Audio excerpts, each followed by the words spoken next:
Time has changed, right भैया? Right. आपकी English तो हमारी इंग्लिश से बहुत ही बेहतरीन होगी। क्या गाने दे रही मुझे? नहीं भैया,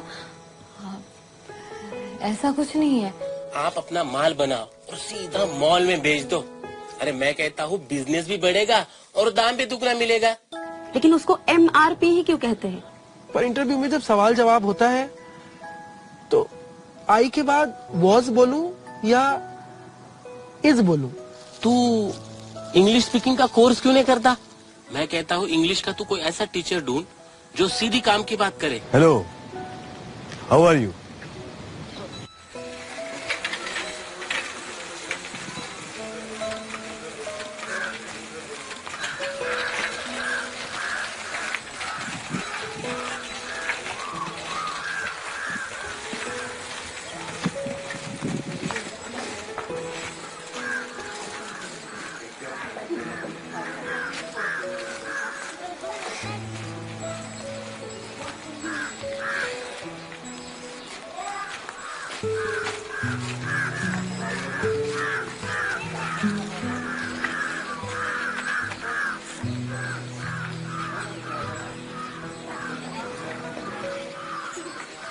अभी भी नाराज हो?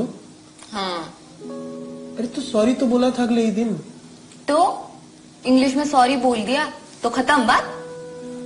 अच्छा बाबा, अब हिंदी में माफी मांगता हूँ, ठीक है? अब किसी और भाषा में मुझसे माफी मांगने के लिए मत कहना। अभी तो बस ये इंग्लिश आ जाए किसी तरह से, उतना ही काफी है। अरे आप यहाँ आए हो तो इंग्लिश सीख ही जाओगे। आपको पता है राम प्रसाद सर बड़े ही अच्छे टीचर हैं। अच्छा? वो हमें कुछ सिखाए और हमें ना आए, ऐसा हो ही नहीं सकता। नहीं रूही, ये बात थोड़ी गड़बड़ वाली बोली तुमने।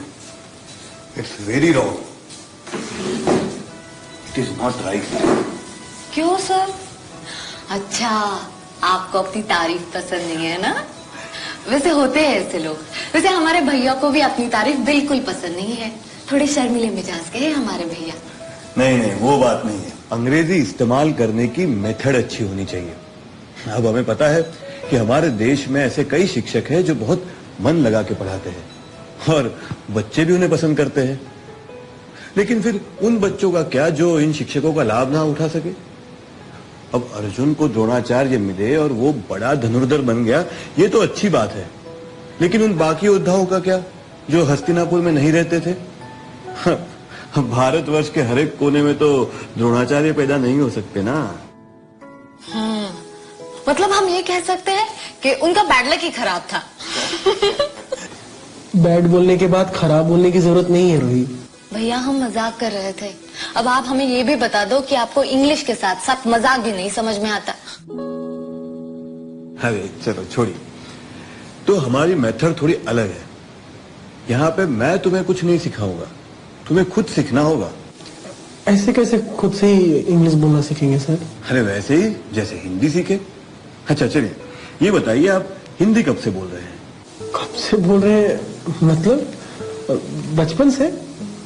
जब भी पहली बार बोले तब हिंदी में ही बोले थे हम। अच्छा, आपको बचपन का सब याद है? हमें तो हमारे बचपन का कुछ भी याद नहीं है।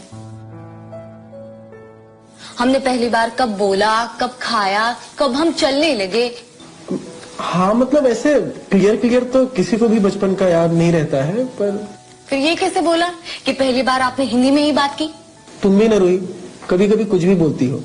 अरे जब हमारे घर में मम्मी पापा सब हिंदी में ही बोलते थे तो हम अंग्रेजी में बोलना थोड़ी ना शुरू करते। हमने भी हिंदी में ही बोलना शुरू किया। इसमें नहीं समझने वाली क्या बात है? मतलब आप अंदाजे से बोल रहे हैं, आपके पास कोई प्रूफ नहीं है भैया? हाँ भाई, नहीं है कोई प्रूफ। आजकल की तरह उन दिनों हर हाथ में मोबाइल नहीं हुआ करता था कि हर मिनट 2 मिनट में फोटो ले रहे हैं, वीडियो निकाल रहे हैं। और वैसे भी हम लोग यहाँ पर अंग्रेजी कैसे बोले ये सीखने आए हैं, न कि हमने बचपन में कौन सी भाषा सबसे पहले बोली थी इस पे कोई प्रायोजित कार्यक्रम कर रहे हैं। आप यहाँ पे आए हो तो सीख ही लोगे। बस आप ये कंफर्म बताइए कि आप बचपन से हिंदी भाषा ही सीख रहे हैं। हाँ बाबा, स्वीकार करता हूँ कि सबसे पहले मैंने बचपन में हिंदी भाषा ही बोली थी। खुश? बहुत अच्छे। तो अब ये बताइए कि ये जो आप बचपन से हिंदी बोल रहे थे तो आप कितने साल के थे? हमारी माँ तो कहती है कि हमने जल्दी ही बोलना शुरू कर दिया था। जब हम 1 साल के थे तभी से हमने बोलना शुरू किया था, और हमारी अगली सालगिरह आते आते तो हमारे बोलने की गाड़ी बहुत तेज चलने लगी। क्या बात है।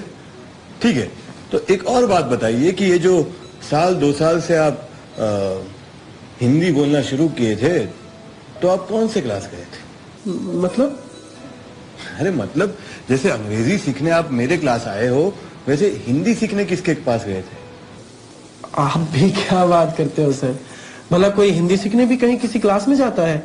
वो तो बचपन से हमारे मम्मी पापा बोलते रहे, हम सुन सुन के हम भी बोलने लग गए कि ये मम्मी है, ये पापा है, ये चावल है, ये पानी है। हाँ, वैसे हम हिंदी डायरेक्ट नहीं सीखे, हम पहले हिंदी सुने। माँ की कोख में थे तब से हम हिंदी सुनते रहे, फिर सुनते रहे, फिर बोले, फिर बोलते रहे, फिर उसके बाद स्कूल में जाके अ से अनार, आ से आम और ई से इमली सीखे हैं हम। करेक्ट रोही, हम हिंदी ऐसे ही सीखे हैं, मतलब पहले सुने, फिर बोले और फिर पढ़े, है ना? और अंग्रेजी सीखने जाते हैं तो हम directly A for apple, B for bat ये पढ़ना सीखना चाहते हैं, और फिर अंग्रेजी हमें मुश्किल लगने लगती है, और इतनी कि हम अंग्रेजों के कम अंग्रेजी के दुश्मन ज्यादा बन जाते हैं। हाँ, ये भी सही है। बचपन में जब हम स्कूल जाते थे तो इंग्लिश की क्लास में सबसे ज्यादा डर तो स्पेलिंग से ही लगता था। हाँ, स्पेलिंग से तो हम आज भी डरते हैं। इस आइसक्रीम की स्पेलिंग की वजह से हमें इतनी डांट पड़ी है सर, पूछिए मत। हम तो इस आइसक्रीम की स्पेलिंग से इतने डरते थे कि हम ये भी भूल गए थे कि उस शब्द में एक बढ़िया सा स्वाद छिपा है। फिर पापा ने एक आइडिया किया, उन्होंने बोला कि तुम इस आइसक्रीम शब्द का ठीक से स्पेलिंग लिख के दिखाओ, फिर हम तुम्हें एक आइसक्रीम देंगे। फिर मिली आइसक्रीम? काहे की आइसक्रीम?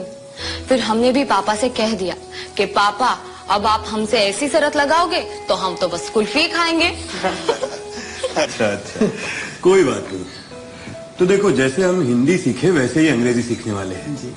लेकिन ये जो लैपटॉप है ना, उससे तो हमारी मेथड ये है कि हम लैपटॉप पे बैंगन की फोटो देखेंगे और फिर उसे अंग्रेजी में ब्रिंजल कहते हैं ये सुनेंगे, और आइसक्रीम की भी फोटो पहले देखेंगे और फिर उसे आइसक्रीम कहते हैं ये सुनेंगे, बस।